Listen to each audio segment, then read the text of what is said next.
Let's start out right with surrogacy. This is when a woman gestates a baby on behalf of someone else. When the baby is born, the woman gives up her baby to the person who commissioned or designed the baby. Yes, commissioned. This is a commercial transaction. With a few exceptions that I'll point out in a minute, this is selling and buying babies. This needs to be repeated and underlined because people don't want to hear it because they don't like the reality of what they have been clapping for, which is selling babies. Surrogacy is selling and buying babies. No linguistic sleight of hand that claims that money given to the gestating mother is just for her services, not for the baby, can change that. That's just nonsense. This is commissioning a baby as a customer. Then it's a woman agreeing to gestate that baby, and then the woman agrees to sell the baby. Those involved in this transaction are consciously choosing ahead of time to create a baby that didn't exist before and then to deprive that baby of its natural mother and father. This is a conscious, knowing choice. It's deliberate, and it traumatizes an infant from birth and by design by ripping it away from its mother, and in most cases its father, and then selling that baby to strangers. That's the beautiful family creation that people clap for, especially when it's homosexual men who get their baby. Isn't it heartwarming? Isn't it so blessed that these poor men can finally have a family? It doesn't matter that everyone is depriving the baby of its natural mother and father, does it? No, not when it's for equality. Let's get the exceptions out of the way before we dig in. Some of them are exceptionally messy. So, what about a woman who carries a baby on behalf of her sister who can't get pregnant? This is less wicked than a purely commercial transaction, but it is not right. In this scenario, a woman gets an egg or an embryo implanted from her sister or perhaps from another female family member who can't carry a baby. At the birth, the baby then goes to the genetic mother. The father arrangements sometimes vary, and there's all sorts of permutations here. But this is still taking a baby away from the woman in whose womb that baby grew. That gestating baby knows the voice of its mother. The mother is the womb, the woman with the womb, right? There's very likely some biological and chemical attachment that happens, and that's taken away when the baby is given over to the genetic mother. As in all surrogacy, all, no exceptions. There are no not alls to this one. In all surrogacy, the adults involved put their selfish desires above the moral rights and needs of the child they're creating. No exceptions. Can you look at this genetic and gestational mix up, this mess, and really claim that none of it raises any uncomfortable questions for you?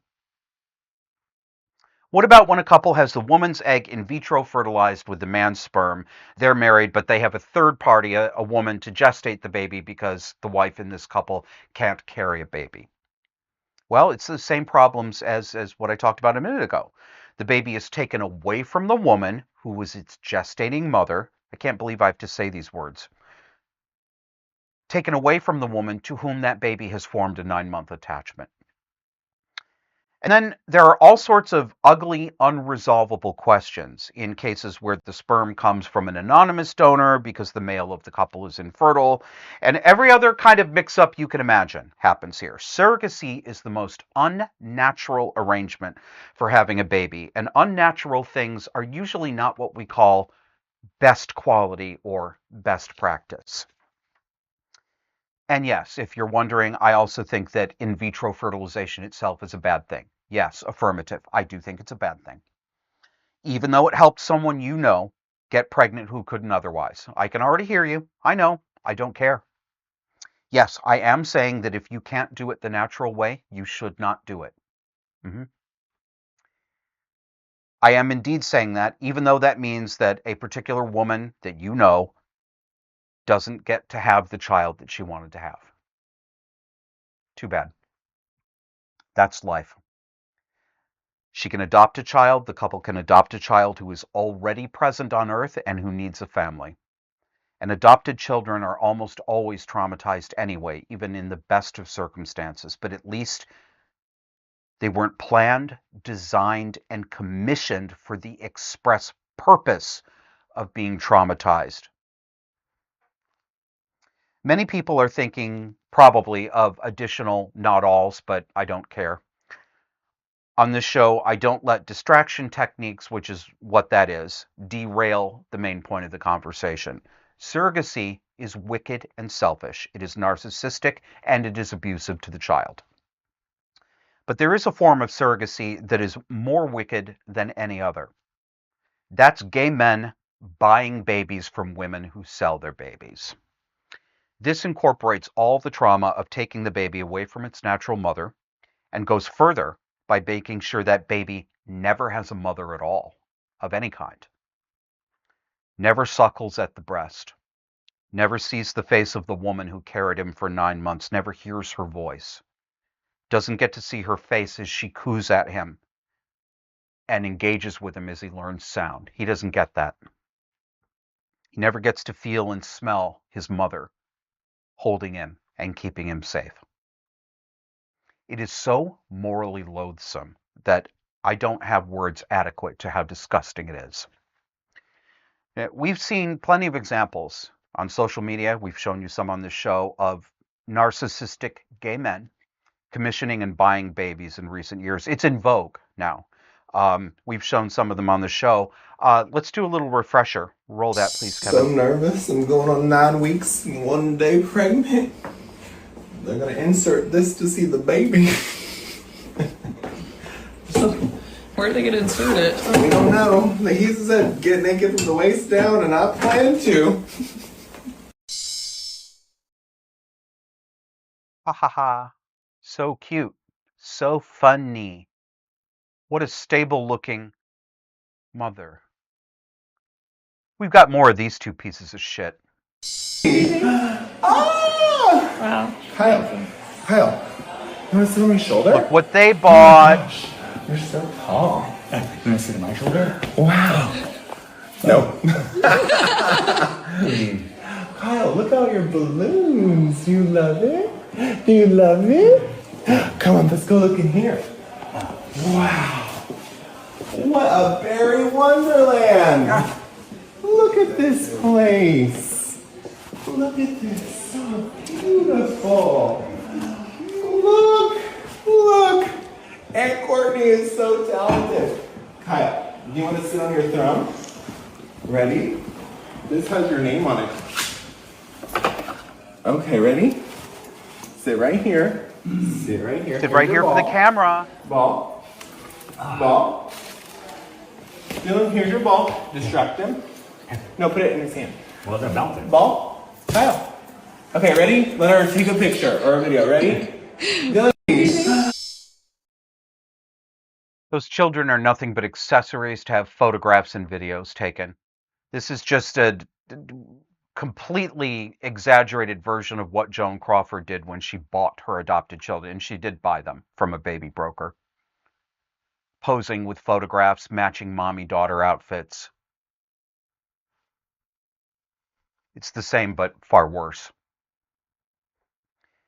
These two men are particularly repellent, but more normal and respectably acting men who commission and buy a baby aren't any less loathsome than these two fashion faggots.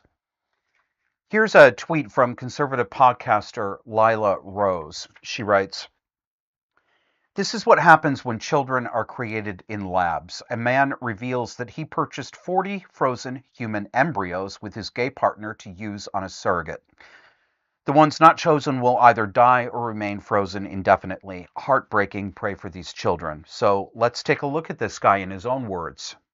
Quick recap, we're having 2 babies. We bought 40 frozen eggs from our egg donor. 28 of those eggs survived the thawing process and then were fertilized. 12 of those fertilized eggs did not develop into usable embryos. So that makes 16 embryos that were sent to PGT testing. And we just got in those PGT testing results. Starting with Joshua's side, his one embryo that was rated good to average came back as chaotic, which checks out. That one is no longer usable. This one, which was originally graded good, came back aneuploid. Chromosome 13 only had 1 in the pair. On my side, the one that was originally graded as bad indeed came back aneuploid. Its chromosome 13 also only had 1 in the pair. This one, which was originally graded as good, came back with no DNA detected. So that's no longer usable. This one, too, which was also originally graded as good, came back aneuploid. Chromosome number 4 only had 1 in the pair. Lastly, this one, which was originally graded good to average, came back as high mosaic. Chromosome number 2 had 3 when it was supposed to have 2. All in all, we're so happy that we decided to purchase as many frozen eggs as we could, 40, because that leaves us with these 10 embryos for 2 babies. And we're told that the majority of journeys take 2 to 3 transfers to get pregnant. We've decided which embryo on both sides that we want to transfer to our 2 surrogates. We'll keep you updated as we do the transfers and as we find out whether or not we're pregnant, and continue to be transparent of how many transfers it takes. But we're not going to share the sex of both babies until we're officially pregnant, just like any other expecting parents would. Thanks for following along, and we're excited to keep you updated.